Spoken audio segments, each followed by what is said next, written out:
नमस्कार दोस्तों, मेरे YouTube चैनल में आप सभी का हार्दिक स्वागत है।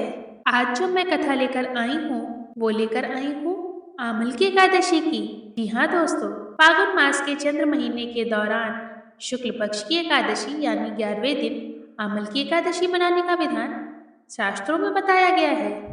अंग्रेजी कैलेंडर के हिसाब से यह प्रायः फरवरी से मार्च के महीने के बीच में आती है, जो कि आमल की एकादशी फागुन मास में मनाई जाती है, इसलिए इसे फागुन शुक्ल एकादशी भी कहा जाता है।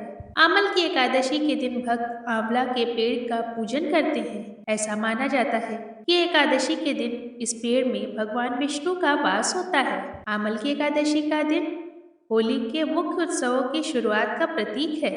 आमल की एकादशी की व्रत कथा 88,000 ऋषियों को संबोधित करते हुए सूत जी ने कहा, हे विप्रो, प्राचीन काल की बात है। महान राजा मंधाता ने वशिष्ठ जी से पूछा, हे वशिष्ठ जी, यदि आप मुझ पर प्रसन्न हैं तो ऐसे व्रत का विधान बताने की कृपा करें जिससे मेरा कल्याण हो। महर्षि वशिष्ठ जी ने कहा, हे राजन, सब व्रतों में उत्तम और अंत में मोक्ष देने वाला आमल की एकादशी का व्रत है। राजा मंधाता ने कहा, हे ऋषि श्रेष्ठ, इस आमल की एकादशी के व्रत की उत्पत्ति कैसे हुई? इस व्रत के करने का क्या विधान है? हे वेदों के ज्ञाता, कृपा कर यह सब वृतांत मुझे विस्तार पूर्वक बताएं। महर्षि वशिष्ठ ने कहा, हे राजन, मैं तुम्हारे समक्ष विस्तार से इस व्रत का वृतांत कहता हूँ। यह व्रत फागुन मास के शुक्ल पक्ष में होता है। इस व्रत के फल से सभी पाप समूल नष्ट हो जाते हैं। इस व्रत का पुण्य 1000 गोदान के बराबर मिलता है। आमल की महत्ता उसके गुणों के अतिरिक्त इस बात में भी है कि इसकी उत्पत्ति भगवान विष्णु के श्रीमुख से हुई है। अब मैं आपको एक पौराणिक कथा सुनाता हूँ। ध्यान पूर्वक श्रवण करो। प्राचीन समय में वैदिक नामक एक नगर था। उस नगर में ब्राह्मण, वैश्य, क्षत्रिय, शूद्र चारों वर्ण के लोग प्रसन्नता पूर्वक रहते थे। नगर में सदैव वेद ध्वनि गूंजा करती थी। उस नगरी में कोई भी पापी, दुराचारी, नास्तिक आदि न था। उस नगर में जयद्रथ नामक चंद्रवंशी राजा राज्य करता था। वह उच्च कोटि का विद्वान तथा धार्मिक प्रवृत्ति का व्यक्ति था। उसके राज्य में कोई भी गरीब नहीं था और ना ही कंजूस। उस राज्य के सभी लोग विष्णु भक्त थे। वहाँ के छोटे बड़े सभी निवासी प्रत्येक एकादशी का उपवास करते थे। एक बार फागुन माह के शुक्ल पक्ष की आमल की नामक एकादशी आई। उस दिन राजा और प्रत्येक प्रजाजन, वृद्ध से बालक तक, ने आनंद पूर्वक उस एकादशी का उपवास किया। राजा अपनी प्रजा के साथ मंदिर में आकर कलश स्थापित करके तथा धूप दीप नैवेद्य पंचरत्न छत्र आदि से धात्री का पूजन करने लगा। वे सब धात्री की इस प्रकार स्तुति करने लगे, हे धात्री, आप ब्रह्म स्वरूपा हैं। आप ब्रह्मा जी द्वारा उत्पन्न हो और सभी पापों को नष्ट करने वाली हैं। आपको नमस्कार है। आप मेरा अर्घ स्वीकार करो। आप श्री रामचंद्र जी के द्वारा सम्मानित हैं। मैं आपसे प्रार्थना करता हूँ, मेरे सभी पापों का हरण करो। उस मंदिर में रात को सभी ने जागरण किया। रात के समय उस जगह एक बहेलिया आया।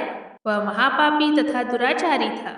अपने कुटुंब का पालन वह जीव हिंसा करके करता था। वह भूख प्यास से अत्यंत व्याकुल था। कुछ भोजन पाने की इच्छा से वह मंदिर के कोने में बैठ गया। उस जगह बैठकर वह भगवान विष्णु की कथा तथा एकादशी महात्म्य सुनने लगा। इस प्रकार उस बहेलिये ने सारी रात अन्य लोगों के साथ जागरण कर व्यतीत की। प्रातःकाल सभी लोग अपने अपने निवास को चले गए। इस प्रकार वह बहेलिया भी अपने घर चला गया। वहां जाकर भोजन किया। कुछ समय बीतने के पश्चात उस बहेलिये की मृत्यु हो गई। उसने जीव हिंसा की थी। इस कारण हालांकि वह घोर नरक का भागी था, परंतु उस दिन आमल की एकादशी का व्रत तथा जागरण के प्रभाव से उसने राजा विदुरथ के यहाँ जन्म लिया। उसका नाम वसुरथ रखा गया। बड़ा होने पर वह चतुरंगिनी सेना सहित तथा धन्य धान्य से युक्त होकर 10 सहस्त्र ग्रामों का संचालन करने लगा। वह तेज में सूर्य के समान, कांति में चंद्रमा के समान तथा वीरता में भगवान विष्णु के समान था। क्षमा का भाव उसमें पृथ्वी के समान था।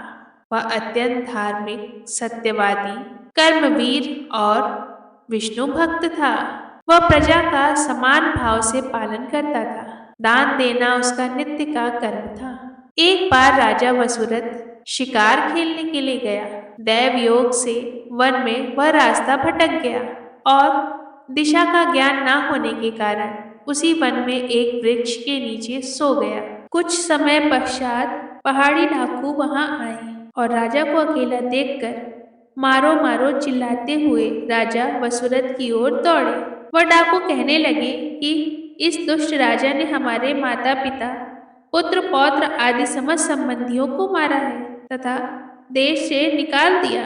अब हमें इसे मारकर अपने अपमान का बदला लेना चाहिए। इतना कह के वे डाकू राजा को मारने लगे, उस पर अस्त्र शस्त्र का प्रहार करने लगे। उन डाकुओं के अस्त्र शस्त्र राजा के शरीर पर लगते ही नष्ट हो जाते और राजा को पुष्पों के समान प्रतीत होते। कुछ देर बाद प्रभु इच्छा से उन डाकुओं के अस्त्र शस्त्र उसी पर प्रहार करने लगे, जिससे वे सभी मूर्छित हो गए। उसी समय राजा के शरीर से एक दिव्य देवी प्रकट हुई। वह देवी अत्यंत सुंदर थी तथा सुंदर वस्त्रों तथा आभूषणों से अलंकृत थी। उनकी भ्रुकुटी टेढ़ी थी। उनकी आंखों से क्रोध की भीषण लपटें निकल रही थी। उस समय वह काल के समान प्रतीत हो रही थी। उन्होंने देखते ही देखते उन सभी डाकुओं का समूल नाश कर दिया। नींद से जागने पर राजा ने वहां अनेक डाकुओं को मृत देखा। वह सोचने लगा, किसने इन्हें मारा? इस वन में कौन मेरा हितैषी रहता है?